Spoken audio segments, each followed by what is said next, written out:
German Chancellor Scholz is visiting China. Janet Yellen gives Beijing a stern lecture about its economic practices. And the U.S. may ease warnings to Americans visiting China. And more on this week's China News Headlines. Welcome to China Uncensored. I'm Chris Chappell. This episode is sponsored by Incogni. Now, you probably know that companies are collecting your personal data, but you may not realize just how many. Dozens, maybe hundreds, most of which you've never heard of, and you have no idea what they're doing with it.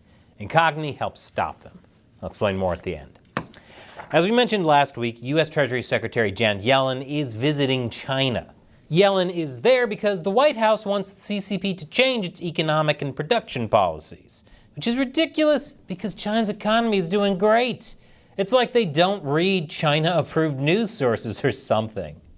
In particular, the U.S. and other countries aren't happy about China's state-subsidized industrial overcapacity, especially of electric vehicles and solar panels, which is wrecking global prices.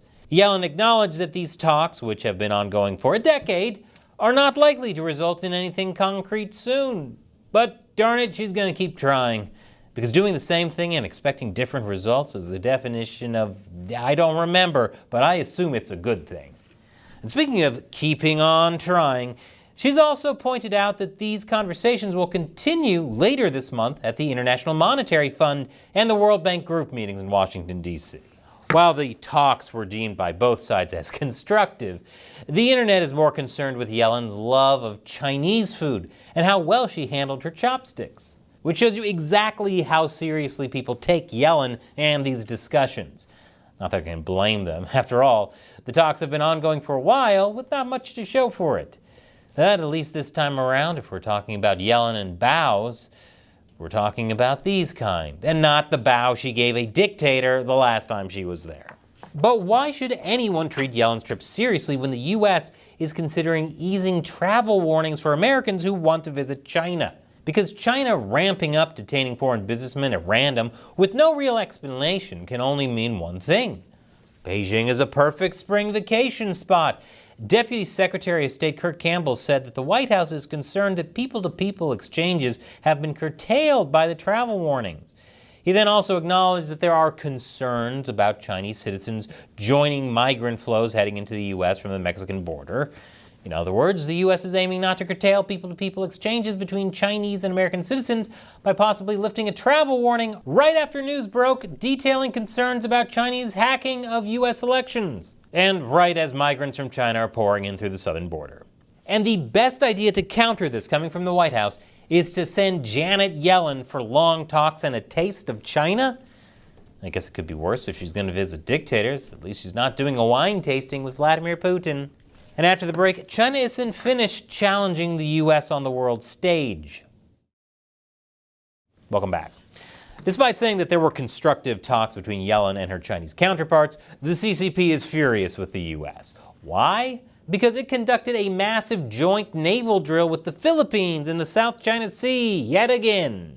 Which is outrageous. I mean, what kind of insecure world leader would insist on holding military drills near another country? Like, let's say, Taiwan, hypothetically, of course. This time, Australia and Japan joined in. So China decided to respond in kind.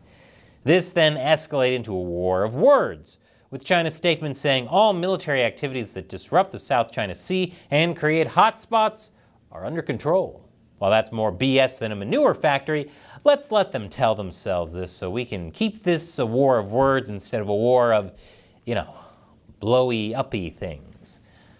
And the US, Japan, Australia, and the Philippines replied by reaffirming their stance on the 2016 International Arbitration ruling, which found that the CCP's claims on the South China Sea were invalid. Given how petty China is, I'm surprised Xi Jinping hasn't licked the South China Sea and said, "Want it now?" Xi Jinping didn't stop there either. He decided to hold a meeting with Russian Foreign Minister Sergei Lavrov, and skipped out on the wine, I assume. In the meeting, Lavrov expressed gratitude for China's diplomatic and economic support for Russia after the West imposed heavy sanctions on the Kremlin for invading Ukraine. Lavrov then said he admired all that China had accomplished in the decades since Xi came to power. You mean like that pandemic that severely affected Russia right before its poorly planned war on Ukraine? To be fair, Russia's crazy and shady enough to see that and go, game, respect, game. Lavrov and Xi both agree to oppose any international efforts that ignore Russian positions.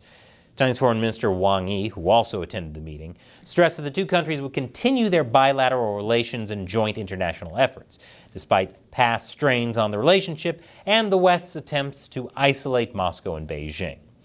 So the CCP's response to a solid pro-Western alliance is to cozy up further with the dictator of a distracted and heavily sanctioned country. A country, mind you, whose military has taken a severe and unexpected beating and with a demographic crisis nearly as bad as China's. Unsurprisingly, that doesn't seem to be intimidating the democratic world very much. In fact, President Biden just announced the creation of a joint air defense system with Japan and Australia. Not to be outdone, Taiwan is also seeking deeper defense ties with the U.S. Taiwan's Navy commander, Admiral Tang Hua, recently visited Maryland, where he pointed out that in light of increasing Chinese aggression in both the South and East China Seas, more countries were looking to deepen their ties with Taipei and Washington. Taiwan is also hosting war games, simulating what would happen if one of China's many offshore drills were to turn into a blockade or invasion. Taipei's annual war games will integrate several parts of the military to form a sea-based attack and kill chain, which is good because a year ago China held a drill off of Taiwan practicing a blockade around the island. And just last week, after speaking on the phone with President Biden, Xi sent dozens of warships and military planes around Taiwan. Yeah, I can't wait for that people-to-people communication, really gonna change things. But there's even more bad news for Xi Jinping. And I'll tell you right after the break. Welcome back. German Chancellor Olaf Scholz is headed to China to meet Xi Jinping. The visit is supposed to be very important. Many large German companies view relations with Beijing, which is Germany's largest trading partner, as critical. The economy isn't doing so well, but there is a lot of pressure on the German government to reduce its dependence on China. Another reason the meeting is important is that right now, China is protesting an EU investigation of Chinese EV exports to the old continent, which the CCP fears could end in tariffs, something that Scholz is usually skeptical about. It'll be his second visit to China, where he's due to visit Shanghai and Chongqing, in addition to his Beijing meeting with Xi. But Xi isn't likely to find much comfort in the tariff-skeptical Scholz. Germany is upset about China's economic and diplomatic support for Russia. This is supposed to come up in talks with Xi alongside Chinese aggression in the South China Sea. But tariffs might be the least of Xi's potential worries, though. China Tianrui Group Cement Company Limited shares fell 99% on April 9th. The crash happened in just 15 minutes, following a sell-off that wiped out almost all of its market shares. So it's no wonder that ratings agency Fitch downgraded China's debt outlook. Fitch thinks this year is on track to have the highest government deficit since 2020, when the pandemic was going on. According to the agency, there's been a big deficit leap from last year. Naturally, the CCP responded with denial, saying Fitch's methodology fails to reflect the positive role of fiscal policy in promoting economic growth, and that the long-term positive trend of China's economy has not changed, nor has the Chinese government's ability and determination to maintain good sovereign credit. AKA, quit measuring things with math and reality and start thinking positively. Trust in communism. It's always worked out so well. Now I've got a video to show you that I think Xi Jinping should really watch. A video about leadership. But first, this episode is sponsored by Incogni. Whenever you do anything online or use apps on your phone, there are tons of companies that collect your personal data. When I signed up for Incogni, I discovered there were dozens of data brokers that had my private information without my permission. So remember earlier I mentioned that the US is concerned about China hacking elections? China can hack our elections. You don't think they can hack all your personal data you accidentally left on weeaboobarn.com? I swear I was on there strictly for research purposes. This is why you should avoid letting websites collect your personal data. Probably you know that now, but you've been on the internet for what, 10, 20 years, more? Maybe your first internet experience was getting 500 free hours of America Online in 1999, so you could look at pictures of Japanese body pillows. For research purposes only. Well, that's how long unscrupulous companies have been trying to collect your personal data, to sell you more home warranties, even if you can't afford a house. Or even for more nefarious purposes. So what can you do? Get as many of these companies as possible to delete your data from their systems. That's what Incogni does for you. Incogni has already gotten my details removed from 207 of these data brokers who've collected my info. And I didn't have to do anything after signing up. Incogni just handles it. So I recommend you get Incogni for yourself and reclaim your own data.